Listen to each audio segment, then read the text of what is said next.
बिस्मिल्लाहिर्रहमानिर्रहीम। इस्लामाबाद के मेरे शेरों और शेरनियों, ये स्टेज पर जितने अफराद खड़े हैं मेरे और शेरों के दरमियान में से हट जाएं, पीछे हो जाएं। दानियाल पीछे हो जाओ प्लीज, मुझे ये लोग नजर नहीं आ रहे, पीछे हो जाएं।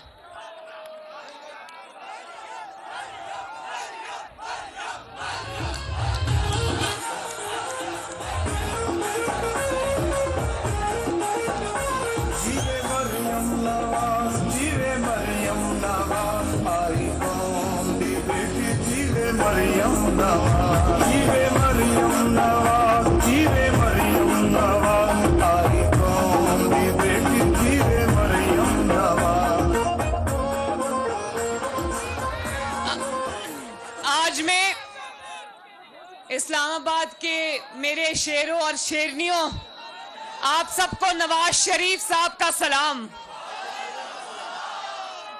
ये जो स्टेज पर खड़े कायदीन हैं, मैं सबका शुक्रिया अदा करती हूँ। इस्लामाबाद की जो क़यादत यहाँ स्टेज पर मौजूद है, लेकिन इनसे मेरी मुलाकात कल होगी, आज मैं सिर्फ कारकुनों से मिलने आई हूँ। और इस्लामाबाद वालों,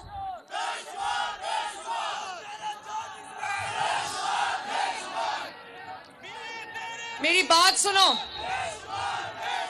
बात सुनो, बात सुनो।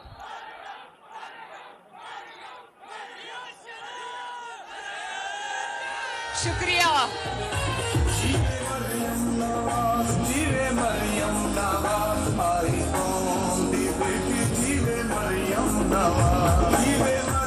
मेरी बात सुनो, बड़े गौर से मेरी बातें सुनो, बड़ी जरूरी बातें, और वो बातें आपने फिर हरावल दस्ता बन के आगे लेके जानी है, इसलिए ये बातें सुनना बहुत ज़रूरी है।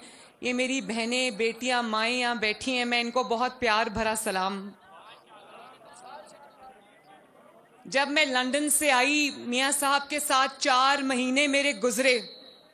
वहाँ मियाँ साहब ने कहा कि जाओ और अवाम के साथ राब्ते की मुहिम शुरू करो, और उसका आगाज़ जो है वो तंजीमी कन्वेंशन से करो, कारकुनों से मुलाकात करो। तो हमारे मुखालिफिन बहुत दूरबीनें लगा के बैठ गए।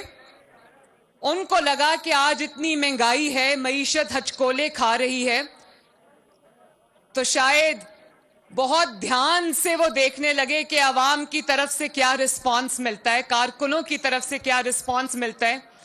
क्योंकि जब वो 4 साल 2018 से लेके 2022 तक वो हुकूमत में थे, तो मैं उनको कहती थी तुम्हें हेलमेट पहन के अवाम में जाना चाहिए, क्योंकि लोग अंडे और टमाटर मारेंगे। तो वो बड़े, उन्होंने मेरी बात सुनी, ठहर जाओ, उन्होंने मेरी बात मानी। वो हेलमेट पहन के नहीं, वो अवाम में गए नहीं 4 साल। और आज बड़ी दूरबीनें लगा के बैठे हैं और देख रहे हैं कि अवाम का, कारकुनों का कितना जज्बा है। तो मैं ये कह देना चाहती हूं कि अवाम बेवकूफ नहीं, अवाम को सब पता है कि इस महंगाई को लाने वाला कौन है। हाँ, घड़ी चोर की अभी बात करेंगे, घड़ी चोर को छोड़ेंगे नहीं, बात करेंगे इंशाल्लाह।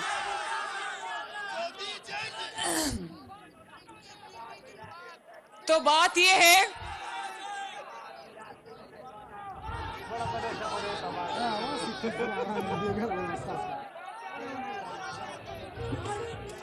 आज जब कल मैं एबटाबाद से इस्लामाबाद पहुंची, तो वो रावल फ्लाईओवर के ऊपर से जब मैं गुजर रही थी, तो मुझे ख्याल आया कि 2017-18 हर रोज नवाज शरीफ साहब के साथ नैब का इंतकाम भुगतने हम लाहौर से जब आते थे, तो रावल फ्लाईओवर जो था वहां पर ट्रैफिक जैम्स होते थे, हमें वक्त से पहले निकलना पड़ता था। वो जो नाअहली और नालायकी थी, उसकी सजा रावल चौक पे लोगों ने भुगती। और आज अल्लाह ताला के फजलो करम से जो 4 साल नहीं बन सका, उसको शहबाज शरीफ ने उस रावल फ्लाईओवर को 1 महीने में मुकम्मल करा दिया और आवाम के लिए खोल दिया। आज वहां ट्रैफिक जैम्स नहीं है। आज आप इस कन्वेंशन के लिए वहां से गुजर के आए होगे तो बताओ, वहां पर कोई ट्रैफिक जैम था?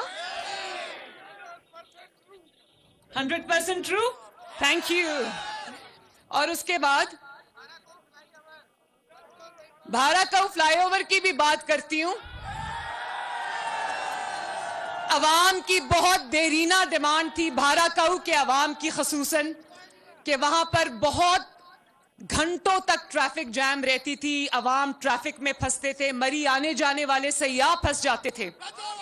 तो लोगों की बड़ी ख्वाहिश थी कि वहां पर फ्लाईओवर बने। तो देखो, शहबाज शरीफ ने ना सिर्फ वो फ्लाईओवर शुरू करा दिया, आप देखोगे कि शहबाज स्पीड में इंशाअल्लाह ताला वो जल्द से जल्द खत्म होगा। और इसी तरह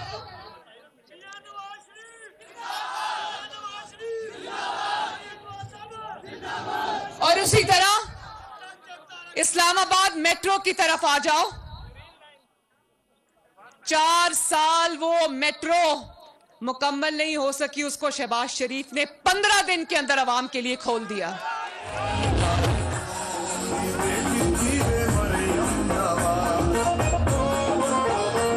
और आज मरी से आने जाने वालों के लिए, पिंडी के रिहायशियों के लिए कोई भी रूट ऐसा नहीं है जो उस मैस ट्रांजिट के साथ कनेक्टेड ना हो, चाहे वो मेट्रो बस हो, चाहे वो ग्रीन बस हो।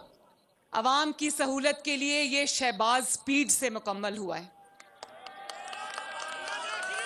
2016 में जो इस्लामाबाद के सरकारी स्कूलों को रिफॉर्म करने का बीड़ा उठाया, आज भी जब मेरा ख्याल है कि इस्लामाबाद की तारीख में किसी ने कभी इतने जबरदस्त स्कूल जो हैं वो नहीं देखे होंगे। उनकी इमारतों को ठीक कराया, उनको सहूलियात दी, उनको IT लैब्स दी। और आज आप देखते होंगे वो जो नवाज शरीफ ने 70 बसें दी थी उन स्टूडेंट्स के लिए, जो बाद में 200 तक चली गई थी, वो येलो बसेस, जब प्राइम मिनिस्टर बसेस का प्रोग्राम आप सड़कों पे चलते देखते हो तो नवाज शरीफ की याद आती है ना। मैं भी जब गुजरती हूँ वो सड़कों पे येलो बसेस में बच्चों के लिए देखती हूँ, तालिब इल्मों के लिए देखती हूँ, तो मुझे बड़ी खुशी होती है। लेकिन इस्लामाबाद वालों, 200 बसों से इन 4 सालों में 201 बसें नहीं हुई। जहां नवाज शरीफ छोड़कर गया था वहीं पर खड़ा है आज भी।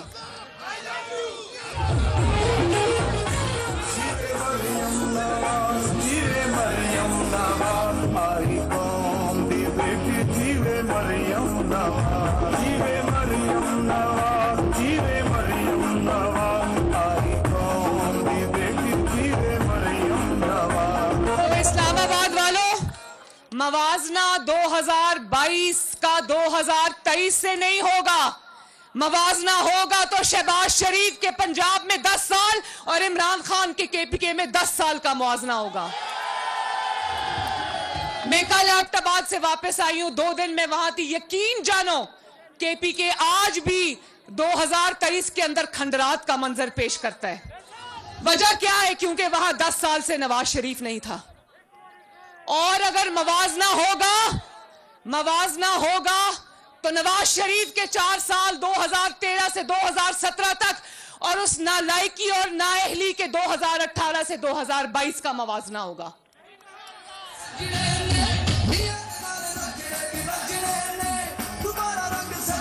इस्लामाबाद वालों, मुझे बताओ, ये कोई इंसाफ की बात है कि जब मुल्क हचकोले खाता है, जब मईशत हचकोले खाती है, तो नवाज शरीफ को पकड़ के ले आते हैं कि मुल्क को ठीक करो। वो दिन रात लगा के मुल्क को ठीक करता है, और जब मुल्क ठीक हो जाता है तो तनख्वाह ना लेने पर या हाईजैकिंग पर उसको उठा के दफ्तर से बाहर फेंक देते हैं। और फिर जब नाअहलों के हाथ में मुल्क आता है, मुल्क नीचे जाता है, तो फिर नवाज शरीफ को आवाजें देते हैं कि आओ और मुल्क को ठीक करो।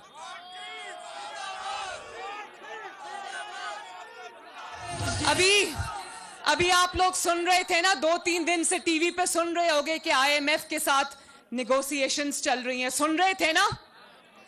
इसहाक डार साहब पाकिस्तानी कौम की तरफ से आईएमएफ के साथ निगोशिएट कर रहे हैं, तो मैं ये कहना चाहती हूं आप सबको कि शहबाज शरीफ साहब को चाहिए था आईएमएफ के साथ निगोशिएट ना करते, इसहाक डार साहब को चाहिए था आईएमएफ के साथ निगोशिएट ना करते। जो शख्स आईएमएफ के हाथों इस मुल्क को गिरवी रख कर गया, जो अवाम की तबाही का आईएमएफ का मुआहिदा करके आराम से जाके ज़मान पाक में छुप कर बैठा, उसको लाते, उसको कहते आईएमएफ से मुज़ाकरात करो।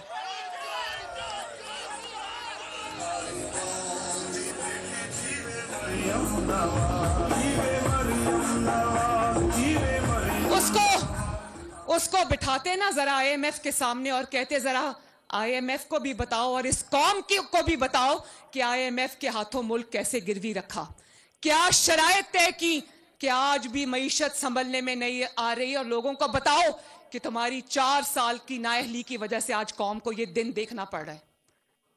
खुद तो आराम से जाके ज़मान पाक के बंकर में बैठ गया, आवाम के चूल्हे बुझ गए। क्या तकलीफ थी जब 2013 से लेकर 2017 तक नवाज शरीफ ने भी आईएमएफ का एक मुआहिदा भुगताया था, लेकिन दिल में दर्द था नवाज शरीफ के, अवाम का दर्द था, अवाम के चूल्हों पे जो रोटी पकती थी उसकी तकलीफ थी नवाज शरीफ को। तो वो आईएमएफ का मुआहिदा ना सिर्फ भुगताया बल्कि पाकिस्तान की 75 साल की तारीख गवाह है, और आप सब गवाह हो कि नवाज शरीफ के 4 साल में आटा 1 रुपया नहीं बढ़ा, 35 रुपए किलो पर रहा या नहीं रहा। आईएमएफ के मुआहिदे के बावजूद चीनी 50 से 55 रुपए किलो रही 4 साल या नहीं रही, डॉलर 100 से नीचे रहा या नहीं रहा, और घी 140 पे रहा या नहीं रहा, और ग्रोथ, पाकिस्तान की ग्रोथ 6% पे जा रही थी, पिछले 4 साल की नाअहली और नालायकी से जमीन के नीचे चली गई, माइनस में ग्रोथ चली गई। और ये वही बेहिस इंसान है ना जो जब इक्तदार में था तो कहता था मैं आलू प्याज की कीमतें कम करने नहीं आया। ये बिल्कुल सही कहता था, बिल्कुल सही कहता था, क्योंकि ये कम करने नहीं आया, ये ज्यादा करने आया था, कीमतें बढ़ाने आया था, जिसकी कीमत आज अवाम को अदा करनी पड़ रही है। बनी गाला का किचन भी कोई और चलाता है, ज़मान पाक का किचन भी कोई और चलाता है, क्योंकि इसका कोई जरिया आमदन नहीं है। ये वो लोग चलाते हैं जो इनको हीरे जवाहरात देते रहे हैं, लेकिन अवाम जो है वो अपने किचन अपनी मेहनत और खून पसीने की कमाई से चलाती है। अवाम के इस मुजरिम को आईएमएफ के कटहरे में भी खड़े करे और अवाम के कटहरे में भी खड़ा करो, इसे पूछे कि क्यों आईएमएफ के हाथ ये मुल्क की गिरवी रख के चला गया। ये मुल्क आज अगर हम चाहें भी तो दिन रात की सर तोड़ कोशिशें कर रहे। मैं खुदा को गवाह बनाकर कहती हूँ, शहबाज शरीफ साहब 6 बजे काम शुरू करते हैं, इसहाक डार साहब सुबह फजर के बाद काम शुरू करते हैं, लेकिन ये कोई ऐसी जो ये 4 साल का गंद और तबाही मचा कर गया है, ये 2-4 महीनों में ठीक होने की चीज नहीं है। लेकिन यकीन रखना कि अगर 3 दफा जब भी आपने इक्तदार दिया, मुस्लिम लीग नून को मुल्क को तरक्की के ऊपर रास्ते पर डाल गई। यकीन रखना कि इंशाअल्लाह ताला वो वक्त भी आएगा।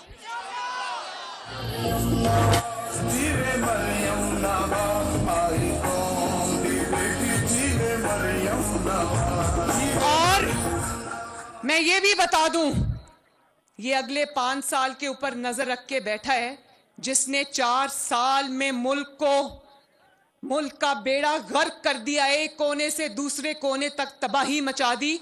4 साल में अगर अगले 5 साल भी इसको मिल जाते तो सोचो आप सबका क्या हाल होता। और आज मान गया है, कहता है कि ऐवान सदर में मैंने मुलाकात की थी, तो अगर मुलाकात की थी तो आज याद आया मुलाकात की थी। वो छुप के रात के अंधेरे में मुलाकात क्यों की थी? वो इसलिए की थी कि शायद दोबारा से साजिश करने का मौका मिल जाए, और वो मुलाकात कामयाब नहीं हुई तो आज सब मीर जाफर भी हो गए, मीर सादिक भी हो गए। बात है, और कल परसों सुन रही थी, कह रहा था ताली एक हाथ से नहीं बजती। एस्टैब्लिशमेंट को कह रहा था कि मैंने तो ताली के लिए हाथ आगे किया हुआ है, दूसरा हाथ नहीं मिल रहा।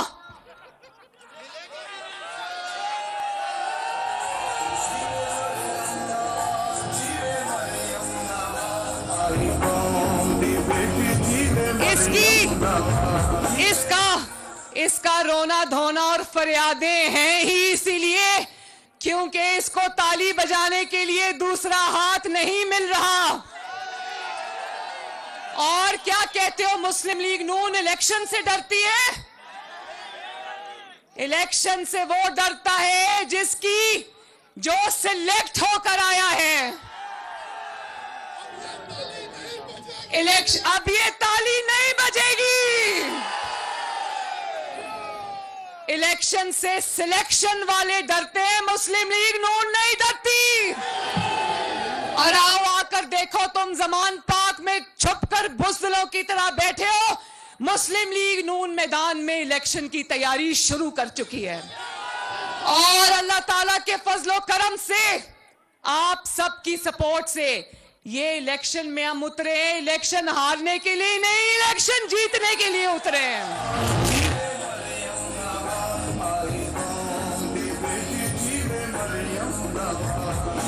और ये भी सुन लो, वो जो 2018 में तुम्हारी सिलेक्शन कमेटी थी ना, वो अब टूट गई है।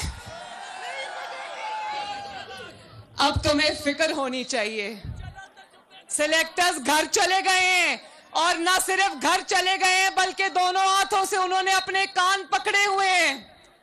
कल परसों में सुन रही थी कि कह रहे थे कि इमरान का घर जाना जरूरी था क्योंकि वो मुल्क के लिए खतरा था।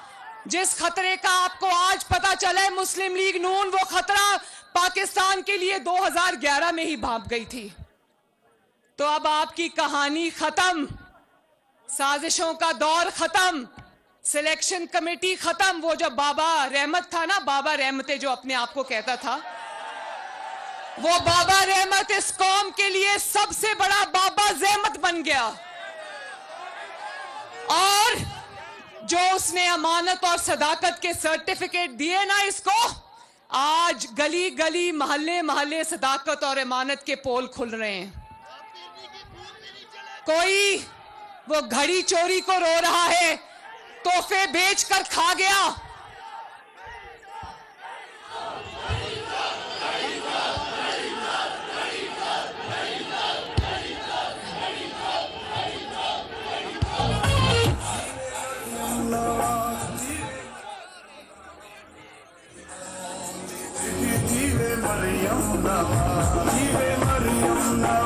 घड़ी जितने मर्जी प्लास्टर लगा के बैठो, जितने चाहे टांग पे प्लास्टर चढ़ाओ, घड़ी चोरी का भी हिसाब देना पड़ेगा, अपनी औलाद का भी हिसाब देना पड़ेगा, खाना काबा के निशान वाली तस्वीर वाली घड़ी बेचने का भी हिसाब देना पड़ेगा, फॉरेन फंडिंग का भी हिसाब देना पड़ेगा, और जो आपकी बेगम साहिबा ने 5-5 कैरेट के हीरो की अंगूठियां रिश्वत में ली हैं, उसका भी हिसाब देना पड़ेगा। पर मुझे बहुत नौजवान नजर आ रहे हैं माशाल्लाह, और यकीन जानो इतना जज्बा है आप लोगों में, इतना जज्बा है आप लोगों में। जब भी मैं आप लोगों को देखती हूं, मेरा हौसला जो है वो कोहे हिमालय जितना हो जाता है। लेकिन मैं अपने नौजवानों को, अपने बुजुर्गों को, भाइयों को, बहनों को, आप सबसे वादा लेना चाहती हूं कि इस्लामाबाद में इस दफा जो इस्लामाबाद की सीट्स हैं वो जीत के दिखानी है। हारने के लिए मैदान में नहीं उतरना, जीतने के लिए उतरना है। वो कहते हैं ना, उठ बांध कमर क्या डरता है, फिर देख खुदा क्या करता है।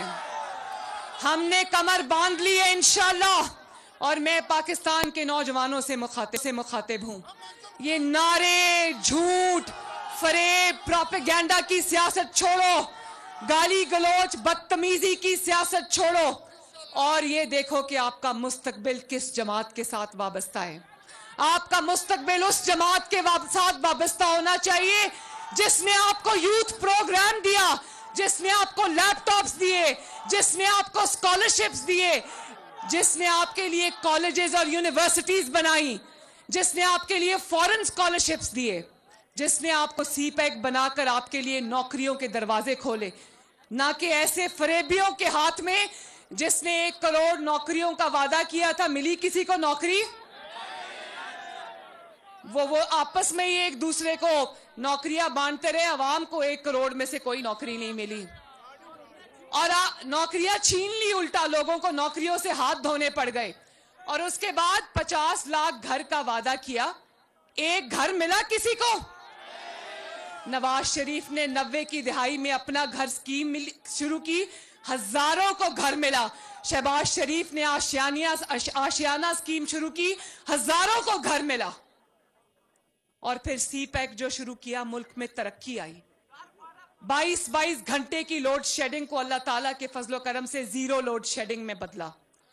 तो जिसने किया है वही करके दिखाएगा। जिसने मुल्क को तबाह किया है वो अब अपने मुस्तकबिल की फिक्र करे और बनी गाला में बैठकर अल्लाह अल्लाह करे।